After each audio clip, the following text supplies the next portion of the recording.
Okay, everyone, welcome back to the FPL Script. Sorry for starting a little bit late, but we're finally here now. We just finished Game Week 8. JD wildcarded. I'm FPL Fran, and we're looking at my Game Week 9, or 8 rather, where I had 38 points. Sorry, I'm super razzled. Had to set up the stream, but we're here now. And I'll hopefully mumble a lot less. But yeah, we had Guardiola, Son. We'll talk about Saka to Son and that general sort of move line later. Everything else for the team was pretty poor. I'm not showing my bench right now, but I had Rogers second on the bench for 6 points, Dunk third on the bench for 6 points, and I had Gabriel benched for 1 point, so that's fine, because the option was really to go for Leaf Davis over Gabriel. Get a little bit of free risk there. I think I did grab it, given that Leaf Davis played. He also racked up around 0.22 XA, which is par for the course for him. In the midfield, I had Palmer and Bumo, Son, Dibbling, so just straight blanks except for Son, and then the forward line, straight blanks as well, with the Holland cap.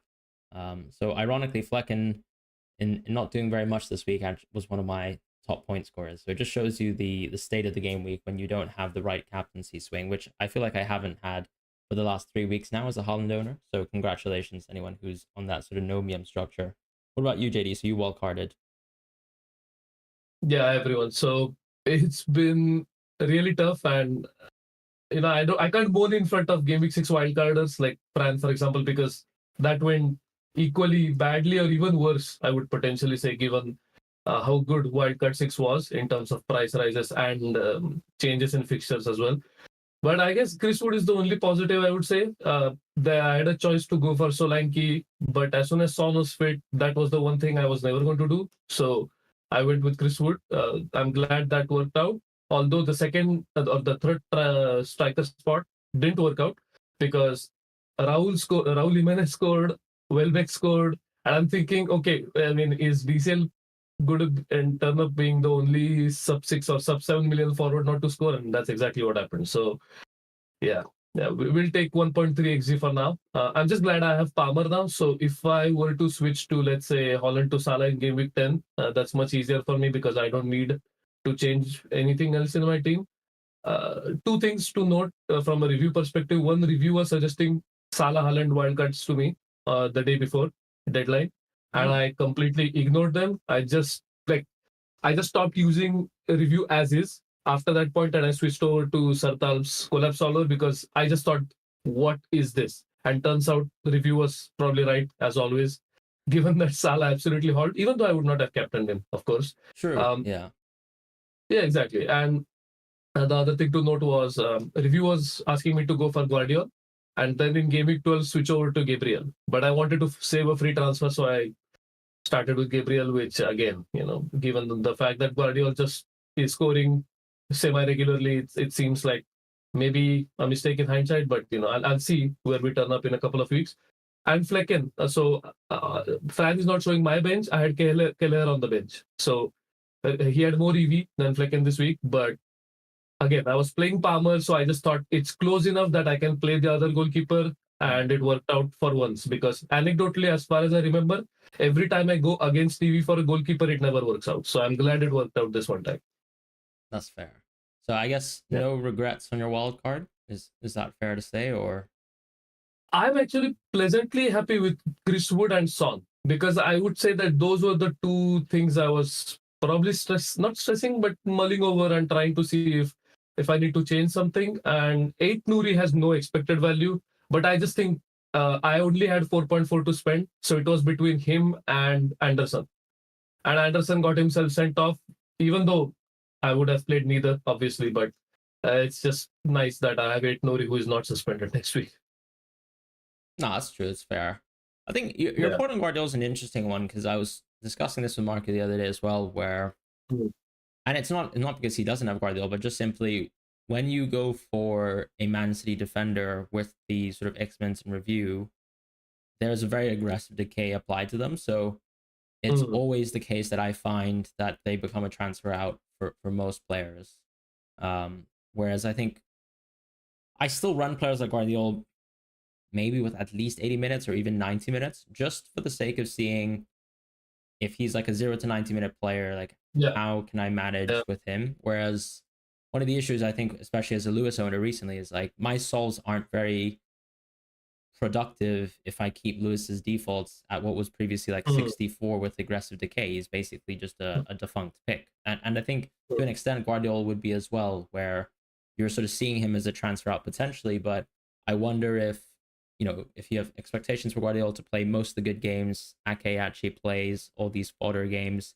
If you have high confidence in Guardiola's minutes, as long as he plays most of them, you can't really predict when he gets dropped, I suppose, if that happens. But is it better sometimes to just run that player at 90 minutes since you know that they're more than likely going to play most of the games in the calendar that you want, and you're not going to be hurt too much, I guess, if he's a 45-minute sub the one time over maybe a run of, let's say, 6 to 7 fixtures. At the same time, though, I think Akanji proves probably the other point, which is you can have confidence over a City defender, but it can also go really poorly. I think Akanji was subbed off at 45 last week, or rather in game week 7, and then on game week 8, he was just benched outright. So yeah, there's obviously two sides to that kind of story, but the reason why I've been so confident in Guardiola and Lewis is because I have been running their minutes quite high, and I'm comfortable with like the team that I have, I guess, within my own structure. And it is a tricky thing though. So I think for Lewis especially, maybe we need to do this exercise just because once you bought into Lewis, I just think that transferring him out immediately is not an option in any case. So why do you even want to give the solver the option to suggest that to you? Yeah. So might as well boost him up to like 85, 86, whatever. Even though those are like Hopium minutes, I still think that he's easily capable of racking up the minutes. So it's not even that outlandish, I think. Yeah, that's fair. Yeah. And I'm happy you got Chris Wood in the end. I know we're actually big Wood fans. Yeah, on the right? pod, I would say, but then I still like to live by the EV and yeah, life with Dominic Calvert-Lewin has not been fun, which anyone who's been in group chat with me would know, since I just whine about the lack of production, I guess. But when I've actually been running some wildcard solve just for my own sort of intense purposes this week, even with his sort of slightly decayed minutes like Calvert-Lewin, because right now he's basically playing like a 95-minute player. I mean, his EV is still amazing, and he's still very much a top tier pick in the game. So yeah, I think a lot of people might be cold on a DCL, but equally, look, people are going to be cold on Eze and Bruno, and those picks I'm actually seeing a little bit less of in terms of like wildcard souls and the like. So yeah, I don't think we've necessarily seen a change in the guard, but there's clearly a lot of picks in different positions that we can pick between, which is nice, and that's why you have players like Johnson and Garnacho and Kulusevski are all quite interesting sort of at Eze's price point. So I guess we just need to hope that some of our more tried and trusted 90-minute wonders are gonna do something other than just play minutes of football. Yeah, absolutely. All right, so I think the first one I want to briefly discuss is Saka to Son. I did it as part of a free transfer. You did it technically as part of a wild card. But I think the simple answer from both of us is that it was very much an analytics move, where for a lot of people who don't really see many issues with their team going forwards, it is a classic yo-yo move where you move in Son for 4 weeks, including game week 8, and even, let's say, taking into account that Saka would have played the entirety of the Bournemouth game, there was going to be an EV gain anyways between Saka and Son, which is why I think a lot of analytics managers went there in the end. And some people just like rolling their free transfers, right? Some people just like naturally playing a bit more passive, and maybe they didn't make that move. But I think most managers that I could see from the analytics space actually made that move. I don't think there's anything suspicious about it. There was already enough leaked information, but the leaked information comes, with quotation marks, because we don't have authoritative public sources on Arsenal. And pretending that, I guess, people know who's authoritative and who isn't is a bit laughable, I think, for a club like Arsenal, where we've always struggled to get leaks for. Is my position. I was pretty confident that I would make this move, even think going back to when I took a hit for Palmer. Because I remember discussing with Praz actually around that time when I was so upset about the Bruno appeal being reversed. I knew it was stupid, but I already knew that Saka to Son was already a move that I had planned. So yeah, that's sort of how I ended up on the move. There was no news on the deadline, no sort of Son starting news, or no Saka, out of the squad type news. So I just decided to make the move anyways, because I was pretty confident that Son starts, and that's part of me just watching Werner play football and having full confidence that no manager would seriously want to play him for as many minutes as he's played before or while Son was out. So that was sort of my thoughts on that.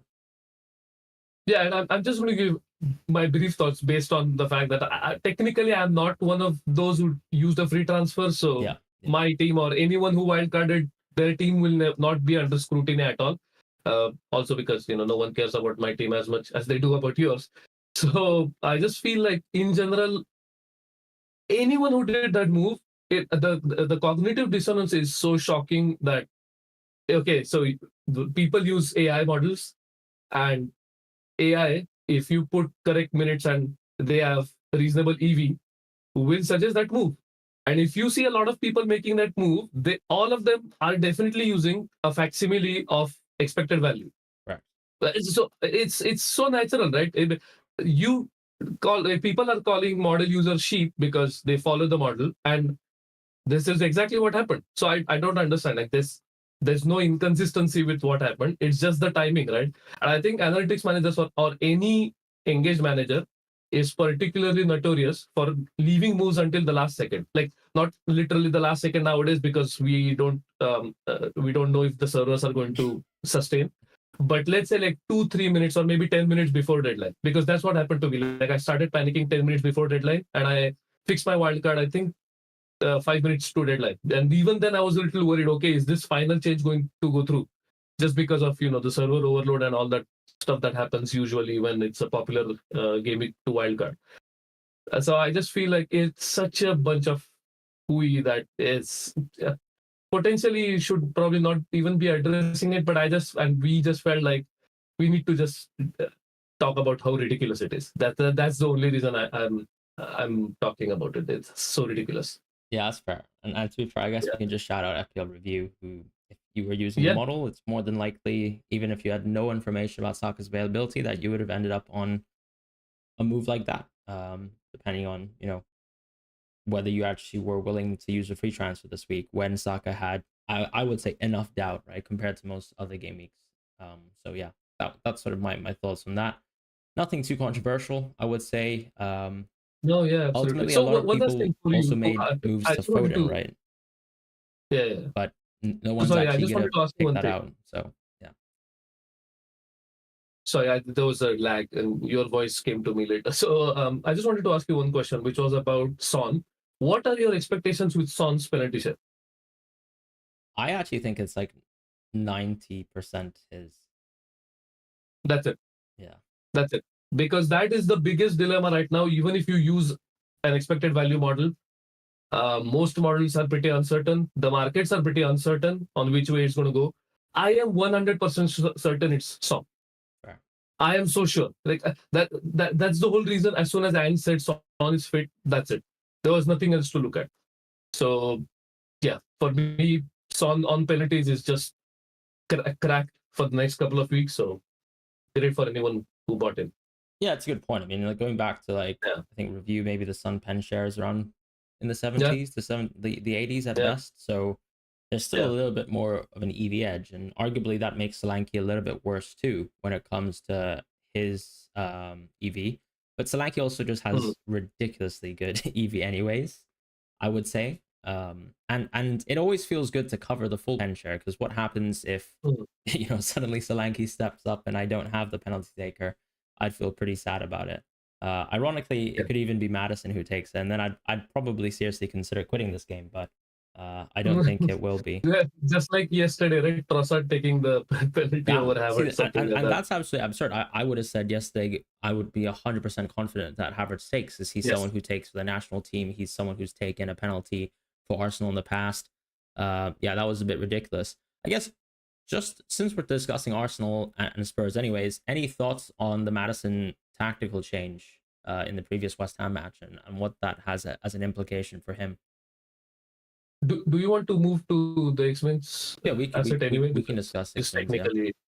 Yeah, because this is technically xMins stock anyway. So it was surprising, but at the same time, I saw a lot of Spurs fans talking about how playing both Kulusevski and Madison was not working out, and so they had to bring in someone who was better at, I don't know, maybe ball progression, but because Madison was clearly not working out with Kulusevski in that game. So I don't think there's an issue. But see, here's the thing: Madison still has bad minutes, right? So if you are inputting his minutes in any expected value model to, let's say, over 70 minutes, I don't think that's fair anyway.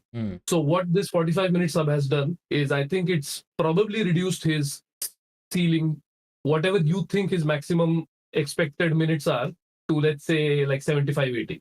Because I don't think there's any chance he's going to play more than that. Yeah, I think that's completely gutted Madison. And I think that that tactical change is very clearly sort of acknowledging that you'd rather win, I guess, duels, keep more of the ball in these interchanges than have such a flimsy team and allow teams to counter. Because always the criticism about Spurs stylistically is, I guess, how many duels they're winning at certain points of the game, whether they give up per se, and how many actions I guess they lose despite being a really strong team for the most part. And so yeah, I do wonder whether we're going to see just completely reduced Madison minutes because Kulusevski has been so good. So we'll see that going forwards. And I think that's a huge plus to Kulu's minutes because he's always someone who I've noticed this season has had a pretty big uptick in terms of his expected goal involvement per 90. And I feel like you can have a lot more confidence in that sort of data now, given that his minutes are so good as well. But yeah, Madison for me wasn't really a pick before these few game weeks. Definitely one option to consider for people who wanted to spend more money than Brennan Johnson is worth. But yeah, I think Madison's now firmly a pick that's no longer on my mind at all. Any other thoughts? Sorry, go on. Yeah, exactly. So with Brennan Johnson, that's a good segue, right? Because I was thinking when Richarlison was about to sub on, it probably could be for Brennan Johnson. Turns out he subbed in for Solanke, which was great for Brennan Johnson for that week. Yeah. But moving forward, do you think it's the same substitution, or do you think maybe there's a chance that Richarlison could come in for Brennan Johnson? Because the threat always remains, right? That the attackers could switch around. Yeah, so is that sort of like Son moves to the right, Richarlison maybe operates on the left? Is that what you're suggesting? That's actually a fair question, but I think it depends on game state as well, right? I don't know if they would just throw everyone forward where Kulusevski moves to the right, they play with two strikers, and Son plays off the left or something like that. I know it's ridiculous and probably has not happened before, but I'm just thinking from just a personnel perspective. Do you think that maybe Johnson's minutes are somehow more secure than even Solanke? Which seems absurd to say that because Odobert exists. Yeah, and there's going to be times where he's going to be subbed out for Odobert. So maybe Odobert is probably the right person to point out, right? Yeah, I think Odebert's definitely the one that I would have pointed out to take his minutes, and even Werner can, in theory, play some of the minutes too. And then you have maybe the alternation of flanks. But yeah, I think Brennan Johnson's minutes are not necessarily better than Solanke's at all. I think his minutes are right now under lock for me for at least like 75 plus, but it's probably a time and period where I wouldn't necessarily consider him anymore if you didn't already jump onto him like 2 weeks ago, basically. So he's still an amazing pick, but that tier is weird, right? That sort of 6-1x tier in FPL is just generally weird because I think Kulusevski has the safest minutes.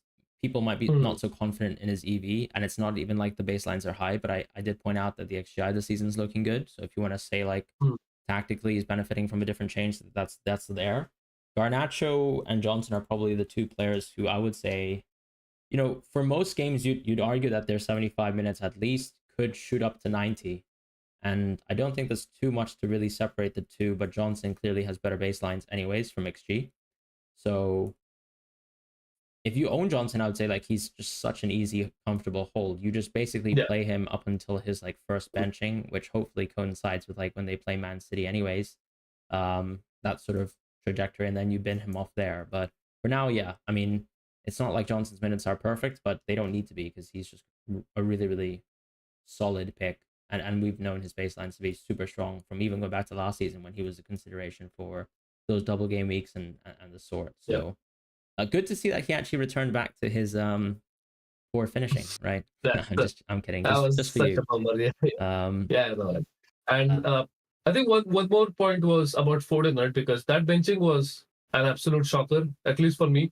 So It that's was. one thing that I did not discuss as part of my wildcard, which was I was so pro Foden until maybe the day before, and I just started thinking, okay, what's the worst case scenario if he starts getting benched again? How many free transfers would I need to move around players?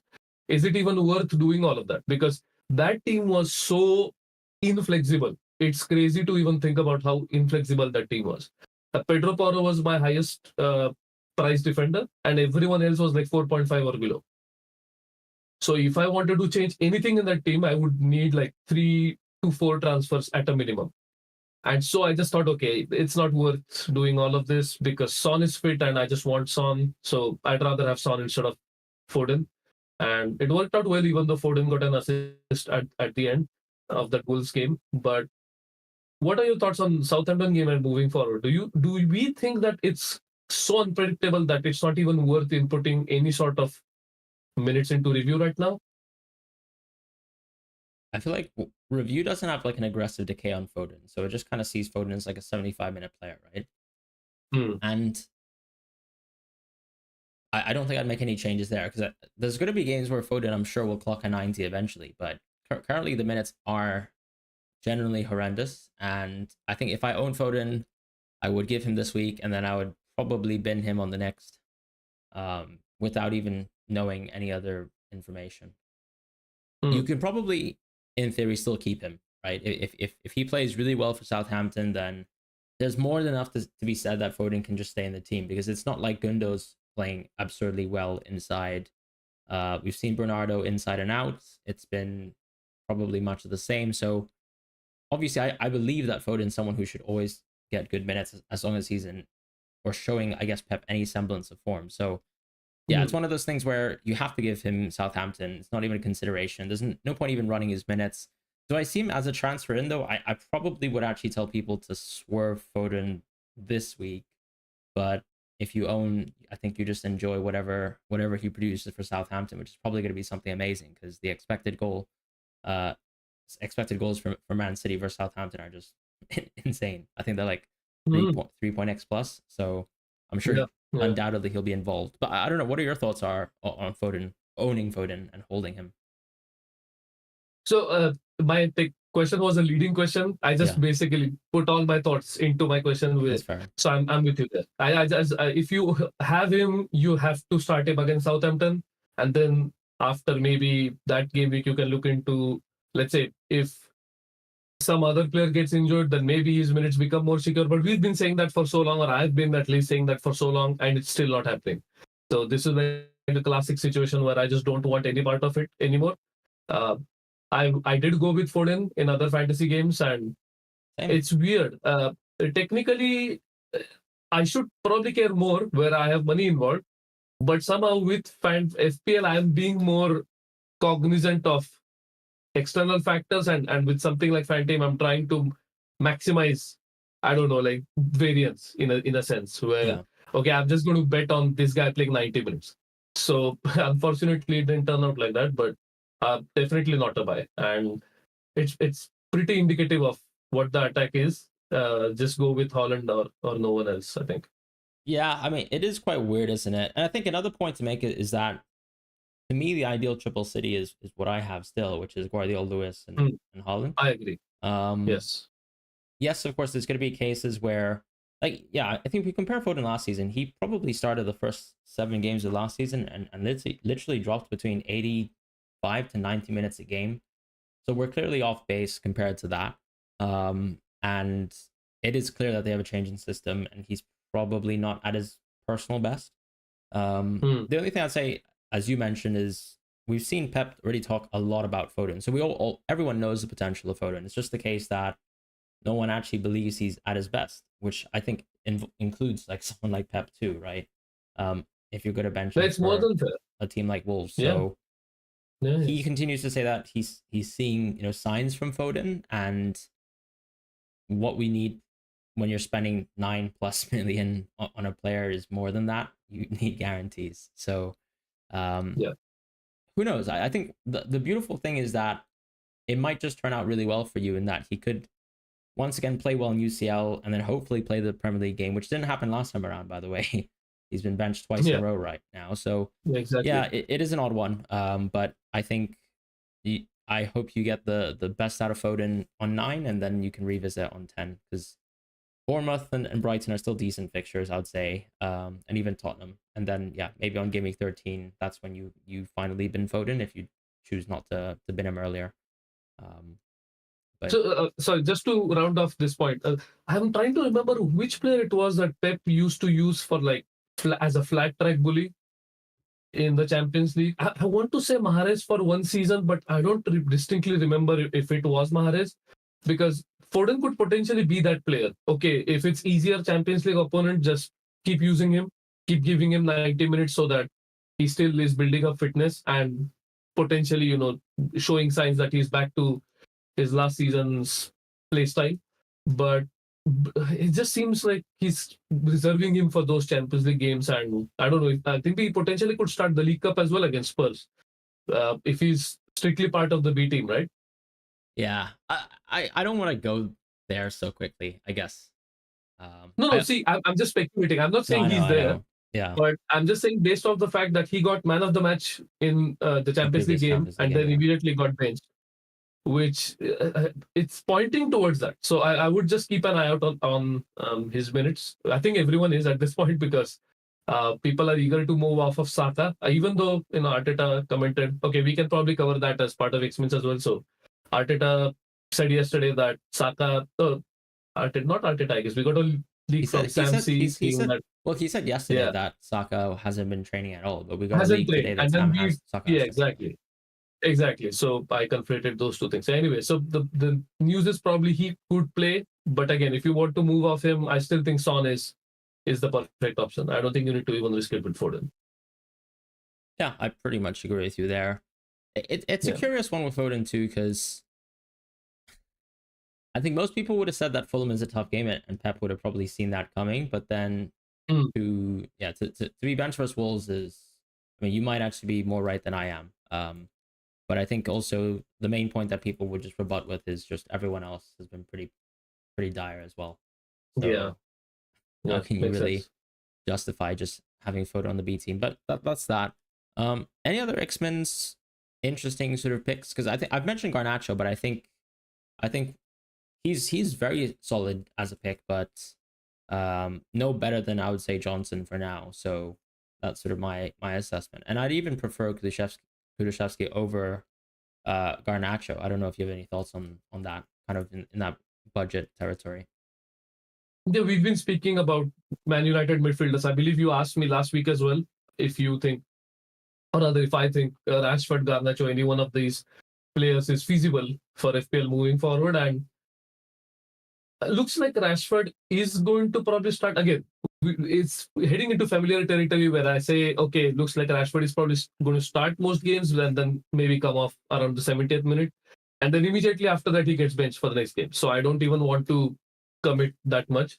But it's clear that Garnacho and Rashford is the preferred pairing, even though they played on opposite flanks. Like I don't think they've ever played where Garnacho played left wing and Rashford played right wing, which is yet another surprise. And maybe it could have been a Hail Mary where, okay, nothing's working. Let's just try this and see what happens sort of tactic. Because again, I have no trust in what Tenag's doing. So maybe it's part of that. So maybe Garnacho is the preferred left wing or right wing. But again, like you said, Brendan Johnson is there. He has probably more minutes than Garnacho in the short term, and Spurs are a more attacking team, a more cohesive team, all that yada yada. And I think he has better underlines as well.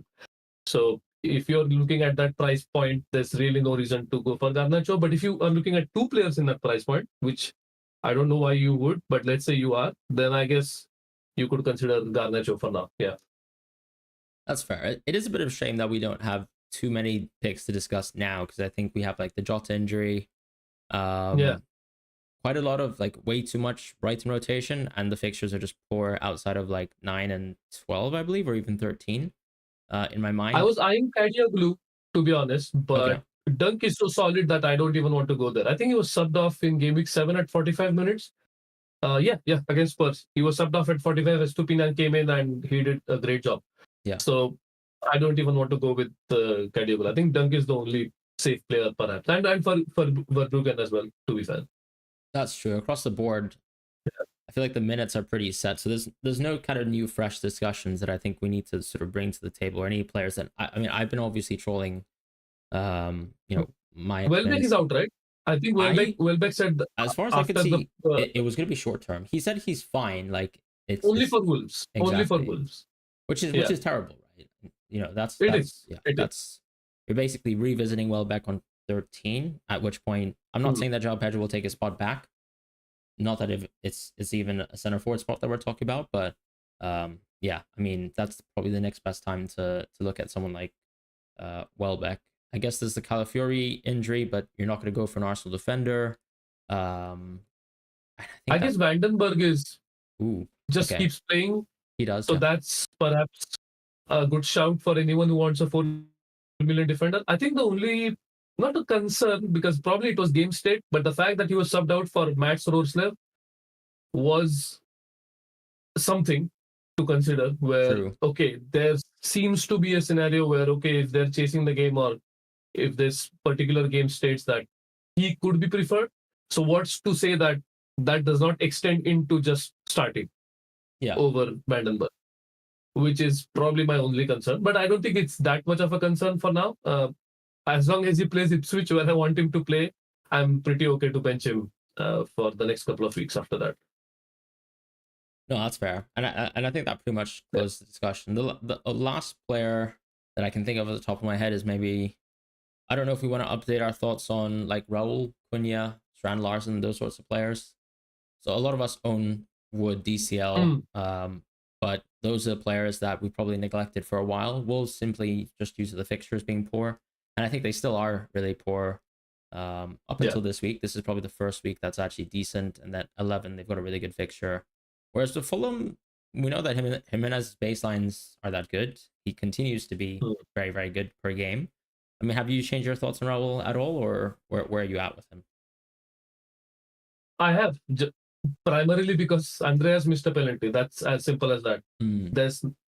He is definitely going to take the next penalty. And okay, I think maybe some people might think, okay, is it practical to be so certain about outcomes which are probably based on human behavior to a large extent?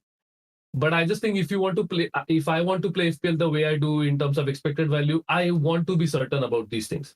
And Raul Jimenez being on penalties is something, if I knew that before my wildcard, I probably would have gone with him, honestly. Because you're getting so much of a cost saving. Yeah, exactly. So the fact that I put his pen share at 0 mentally and adjusted his minutes to account for that meant that he was never going to show up in any of the solves. But at default minutes, he was showing up, which is, something to consider going forward. Any thoughts on someone like Wisa, for example? Like, do you think he's going to start this game week? Because I know he's just come back from a pretty long layoff, but it actually wasn't as long as we thought it was, and he came off the bench, and very well could start soon. But I guess the big question is whether he starts this game week, right? Yeah, absolutely. So I don't think he starts. We can probably rely on Brentford fans and someone like Elevenify as well to perhaps provide better insight into this, but I just don't see a reason for him to start. Whatever team they fielded against United is good enough to beat Ipswich. So just seems like an extremely unnecessary risk to me. Again, unnecessary given the facts. If he is fitter than I think he is, obviously, Thomas Frank is in a much better position to take that call. I just think with the assumptions that we have, I don't see a reason for him to play or start next game week. What about you? No, that's fair. I think I agree with you. He would be an interesting pick though if we knew he was a bit more fit. Because he always has some really nice EV, and Brentford have generally improved a lot as an attack this season, right? So one of the few teams who've actually done that, I would say. So that's you also mentioned Strand Larsen and Kuna, right? Yeah. For those two players, I would just say that Kuna has better minutes. That's the only distinction I've seen as of now. Did you look into why he was subbed in the Man City game? you think it's just game I state? just think it was game state. Yeah. Yeah. 1-1, they wanted to defend it. That's pretty much it. Yeah. I don't think there's anything else to that. Strand Larson, maybe. See, that's an interesting point. Just because if you think Wolves are a really good bad side, there's True. going to be games more often than not where, not more often than not, but more often than we think, where they want to defend the lead or they want to defend the draw. So it's not unreasonable to think that the 70th ish or 67th minute sub for Kuna could repeat itself. But with Strand Larson, game state does not seem to be a criteria for his minutes. It just seems like, okay, there's like he gets gassed at like 80 minutes, he gets subbed. That seems to be the only sort of trigger for his substitution. So maybe it's about where you get the minutes. So if you want more minutes in easier games, I guess, and all of us do, then Kuna seems to be your guy because wherever there's been reasonable chances of them winning, he's played 90 minutes. So maybe that's the play. But if you want secure minutes across the board, I think Strand Larson could be the guy.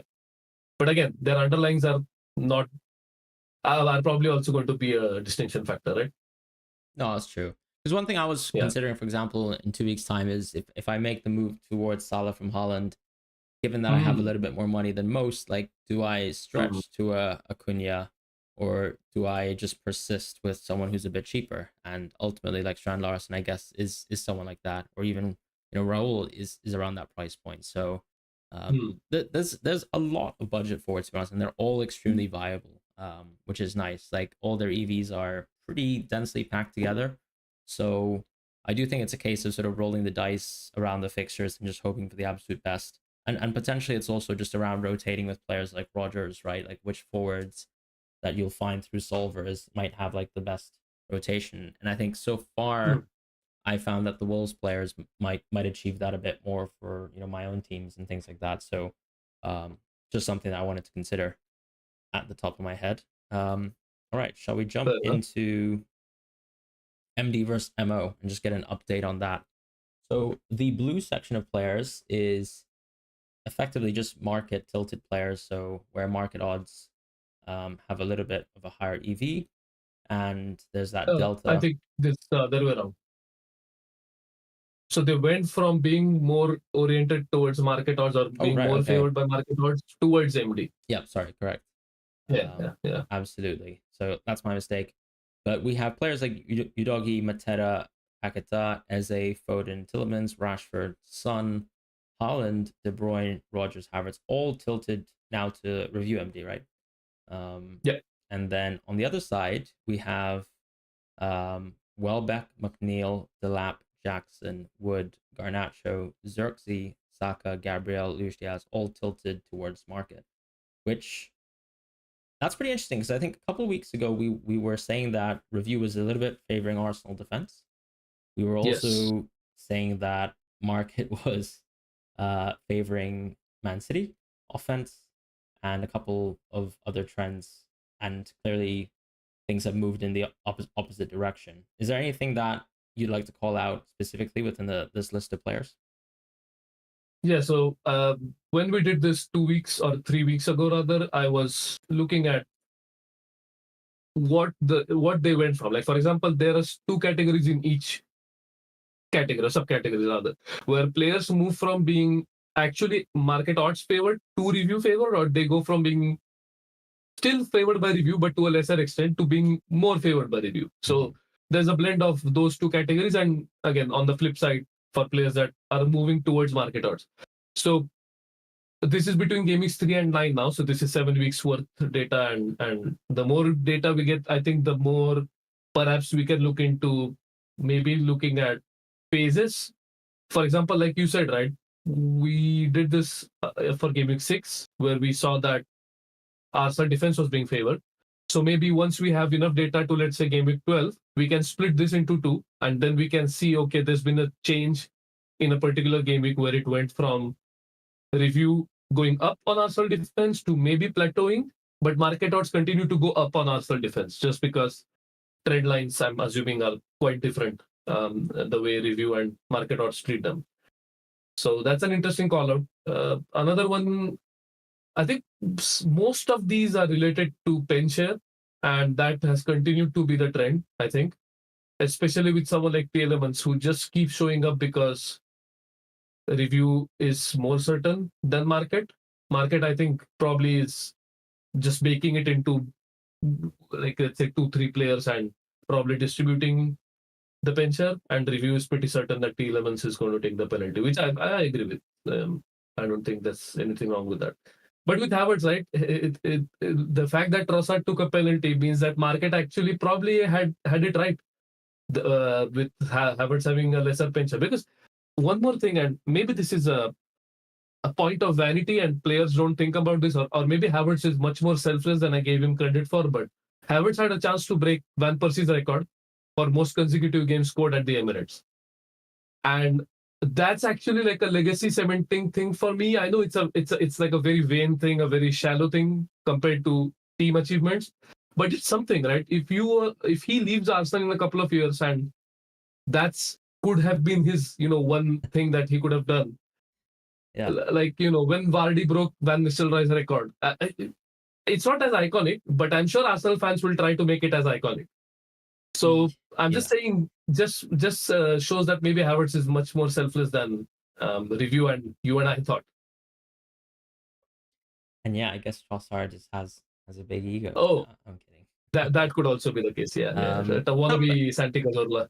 It is interesting how we have Eze tilted towards market, though, right? Or no, it's towards MD. Tilted back to review. Yeah. Yeah. So just to share with Eze, let me just quickly give people. So he went from being almost level. So the difference was 0.02 between market and MD. Market and MD. So he was favored very, very, very slightly on review in Gameweek 3. And by Gameweek 9, he's now 1.24 plus on MD compared to market odds. So it shows that there's been a clear shift.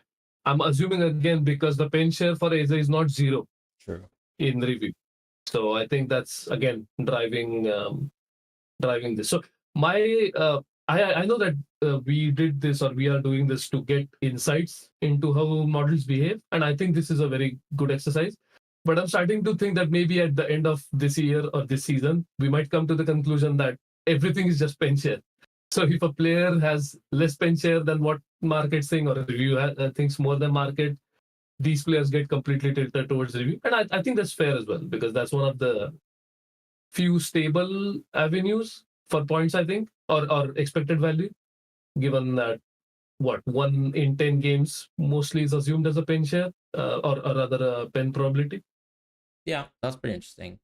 Well, there's always a couple players here that seems like, they've produced the season and you can see them still tilted, in market, right? Like Welbeck, of course, who's like been nuclear. I'm sure it can't just exclusively just be pen share, because there's also no one to really like share pen share with. Like same with Wood, Jackson has no pen share, we know, things like that.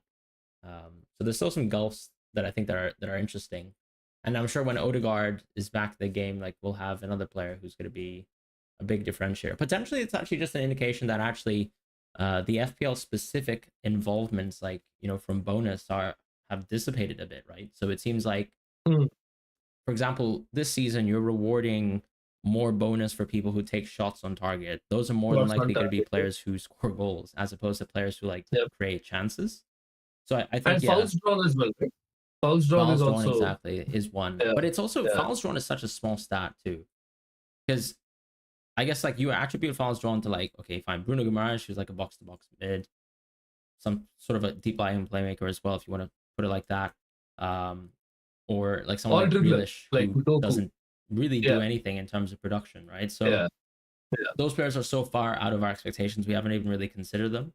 But it seems like, I guess, like that edge, I can only think of Odegaard who would ever appear on this list of MD versus MO this season, and wouldn't have a difference that isn't related to like form or pen share, I guess. So it feels like maybe a little bit of that sort of point scoring edge is lost, and that could change though once rules change as well next season, because it seems like, I think that's the general long-term plan of FPL, to make those rule changes and see if we can get ball recoveries, etc., into the game. which will probably favor us in the future more so than it has this year. The changes, I would say. But yeah. One thing I actually wanted to say is Rogers. Yeah. That's looking good. Shout out to Jack as well, who doesn't believe Rogers is a good FPL pick. I was actually going to come to that. So the two players I wanted to highlight were Foden and Rogers. So Foden went from clearly favored by market odds to now being level, which is why he is showing up in this. So it's a delta from being favored by market to now being level on between market and review. And Rogers is the one who was clearly favored by market odds in Gameweek 3 and is now almost again dead level. Oh, sorry, he's clearly favored now on review, which is such a seismic shift. But again, we knew that, right? The more minutes he gets, the more data we have, the more it's going to be, the more the predictions are going to be stable. So it checks out. Yeah, so Fran's eye test checks out. That's what I've confirmed. Okay, I think that's pretty much it for this game week. We can quickly talk captaincy and then jump into Q&A. What do you think? Yes, of course. All right. Captaincy is... there's probably not going to be a bigger gap this season. Am I wrong? Haaland... I don't think you are. Haaland probably has, close to 9 EV, maybe higher. And then the rest of the field, sub 7. And Foden, of course, can play more minutes and he can get close to Haaland. But it is a seismic shift. And there are no other sort of big premiums around here. Not many people own Palmer, I would say, within analytics. And so maybe their best bet against the main man himself is via Mbumo, who actually has extremely respectable EV because he's playing versus Ipswich at home. I guess there's not too much to say in terms of what your decision is because you're a Haaland owner, as am I. Yeah. But we I just looked at this. Ooh, bro. If this does not come through, it's going to be so much pain. I'm going to have to pack it up. Yeah. Oh my god. This is 2.3 EV pure game. Like just this nothing else. Like, oh my god. This is horrendous. Anyway. I've been looking into my SKLW team, right? Strikers, keepers, losers, sweepers. And the gulf between the Haaland and no Haaland teams are so large that if we let this slip, I don't know what to say anymore. No. We're just and the worst thing is we are probably going to transfer Haaland out after that week. So there's not even going to be a further game week for us to probably gain rank on non-Haaland owners. Oh my god. So, yeah, just need Friday to come as quickly as possible. Fair. All right. Okay, let's just jump into the Q&A section. Just before Q&A, I just wanted listeners to know that this is the Friday deadline, so make sure you're not caught out by that. Yeah, normally it's Saturday, so yeah, just keep eye on out for that. Yeah, so Warwing, good luck to you this game week as well. Manon says, hello, cartel members. Mark says, at his sort of lofty rank of 4.7 million in the world, that this is still his favorite podcast, so that's lovely. Thank you, Mark. Adam702 says, what do you guys think of Son to Palmer? He says he'll captain Palmer despite Haaland's fixture. I mean, if you really want to go with your gut, go for it. But obviously, from a data-backed perspective, I think it's on paper a horrible move. Both the transfer of Saka to Son to Palmer and also the captaincy. Mostly because I think if you transfer Son to Palmer, you are closing yourself off from potentially the best Game Week 11 captain, and using a free transfer to remove yourself from that option, which I don't love. Palmer clearly has a better fixture this week, so that's the only benefit I would say from actually moving from Son to Palmer. But yeah, if you want to go with your gut, go for it. Trini, Son to Saka. I think Ange has given us enough information to probably make us feel secure about Son for this weekend. But who knows? He might give another press conference later this week and we might get updated information on Son. I think for the most part, he should be fine. Joseph said... We get to play Gabriel, right? If I get to play Gabriel. Who do you get to play? You get to play Gabriel as well? Gabriel. Okay. Yeah, lovely. Yeah. Unfortunately, my team was too good to play Gabriel last week, so I had to play Leif Davis. But yeah, Joseph says he's hit Dunk at the end of his bench, hiding behind Konsa and Ahmad, hoping he'll fall off because he thought that NUFC would batter Brighton. No Saka, They no did shows. on expected goals, so that's not even that far off. Well, Like but he that's was because they took a probably penalty, though, right? yeah. Yeah. Although Wait, what? I will Who took the penalty? Wood.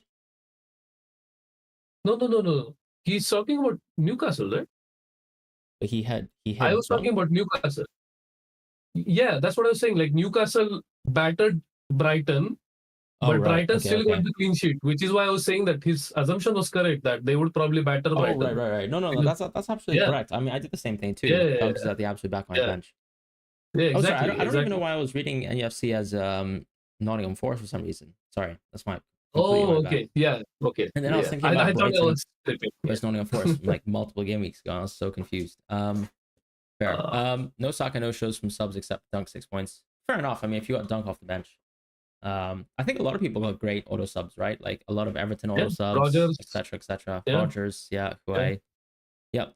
I'm still yet to get bench jammed this season, and I'm waiting still. Same, So yeah. same. But And we have got, I think, except for this week, we've actually had the same players left on the bench, like when they've called. Like Rogers 1 week, and then Dunk. No, not Dunk. Konsa. And we Konsa, played yeah, Dunk against Forest. yeah. I also had the lucrative Guardiola goal versus Newcastle as well. Oh yeah, you did. Um, Oh, that. Yeah. Okay. Harry says Saka to Garnacho for himself. I mean, Saka could still very well play though, and I think the concern for me is that if Saka plays, I still think he's a better pick than Garnacho versus West Ham away. Mm. But I can understand maybe wanting to do that if you want to open up your cash in a different direction and sort of change your team around structurally, because it's not like the remaining fixtures for Saka are any good until 12. So if you want to do that, that's fair. But I would also probably hold in this situation because from the information that we have and considering how important this game is for Liverpool, I'd imagine that if Saka has actually been training, which has been confirmed by a source that isn't an outright liar like Arteta, that he's going to play. So that's sort of my thoughts on Saka. As far as Derek's question on Guardiola seeming to find a lot of form, I think Guardiola, and who knows, we might find out later today if Guardiola's rested, right? I think Guardiola could get rested for Ake if Ake is ready. We know, Yes. yeah, a couple other players have been playing a lot of minutes recently. Stones, arguably, because of the international involvement. Lewis as well. This would be a good game for City to rest a few players if Guardiola gets to continue playing most of the important league matches, which we know Pep. I think one thing that's beautiful about Pep and Arteta is that they will more than likely always play their best starting 11. So I think that's a huge pro for Guardiola, and that's why, as I said earlier in the pod, I still think that he's the best sort of rounding off of what most people have in Haaland plus Lewis as a triple up for City. Sairaj says, is Calvert-Lewin to roll a good transfer? I wouldn't do this transfer this week, but I can understand being frustrated with Calvert-Lewin because he hasn't returned anything. But the reality is the games are there and they're good enough for him to return. And I think, yeah, of course, he's the worst finisher in the league, but that doesn't mean that he'll never finish again and he's incapable of scoring. So didn't we discuss this actually in a chat?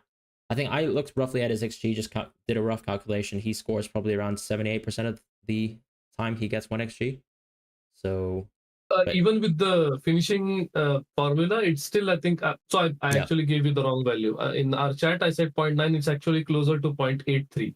which So makes it's still, which is close to the value yeah, that I just very surface level ran. yeah, of So course. yeah, it's basically suggesting that as long as DCL gets enough chances, he'll still convert a certain like percentage of them. 1.3 xg, even like 80% of 1.3 xg should have been a goal. So Yeah, exactly, he's not far off. 100%. Yeah.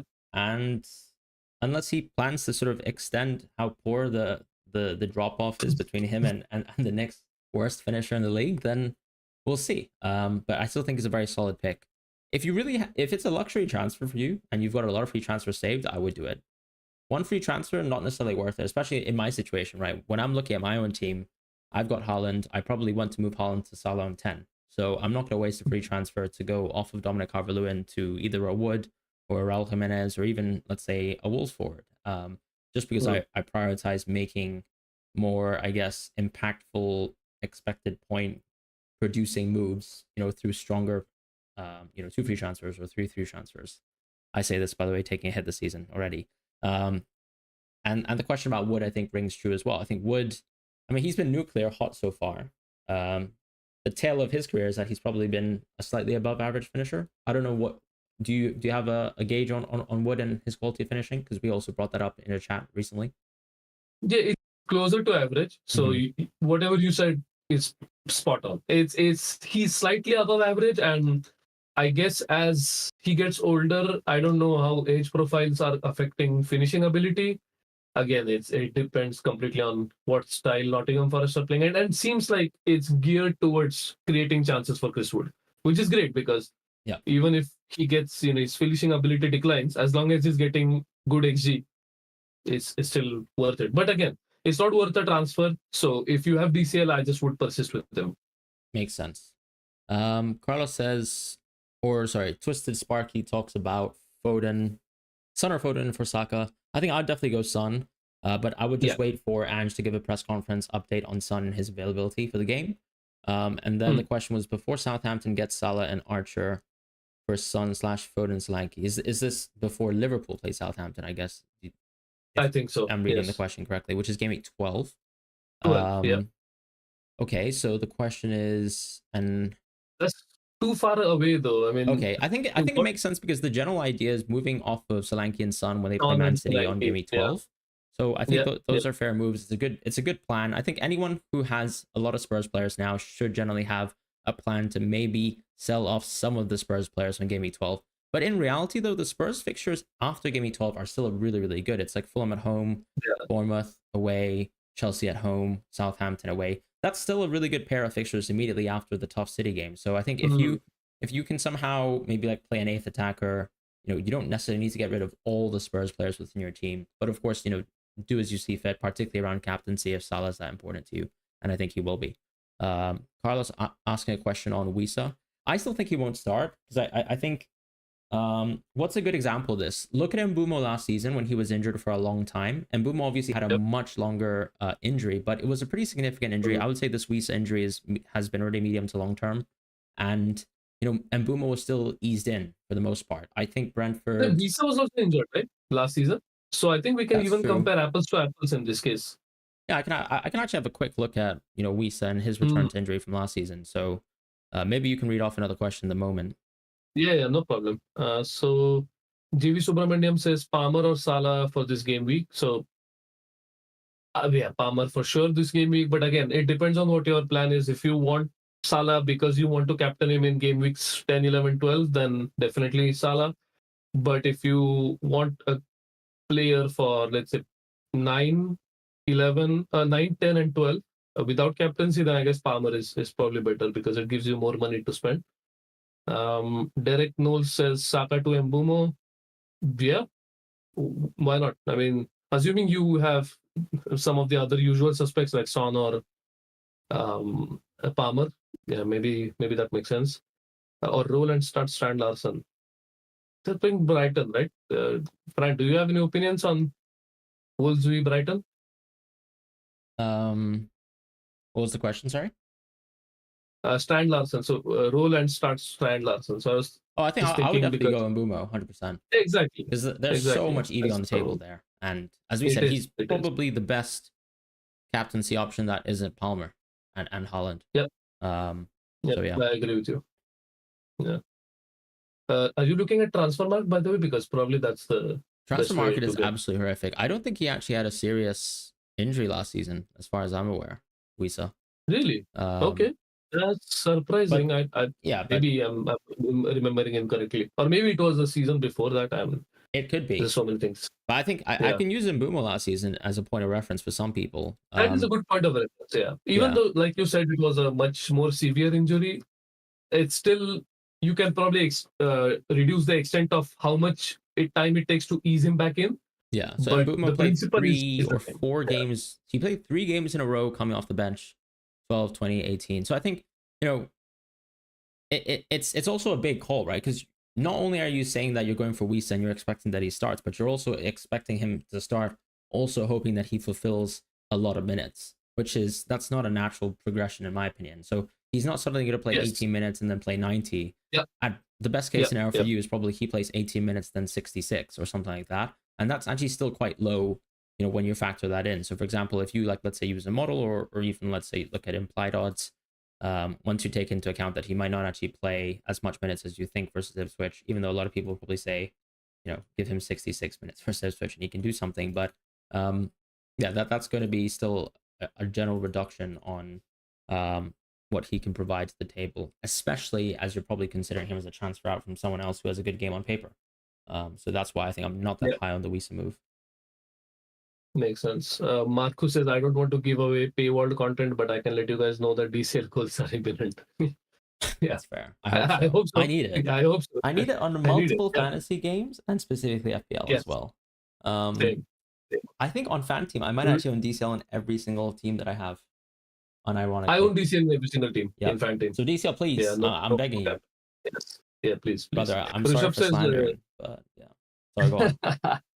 Rishabh says, considering Glasner's job under scrutiny.